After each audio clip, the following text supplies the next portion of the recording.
Hello everyone, welcome back to another video. Today I will show you how to fix WhatsApp keeps crashing issue.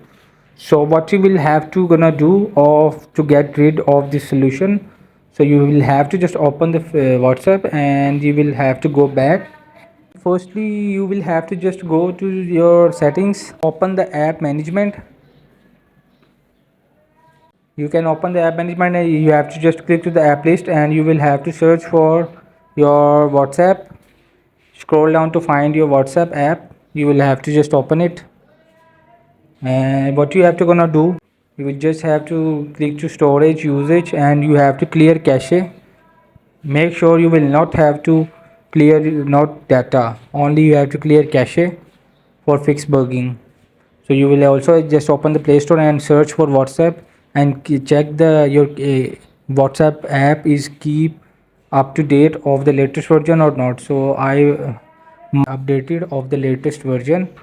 So make sure you have to keep these two things. Hope this video help you. Please don't forget to like and subscribe and get notified for more videos.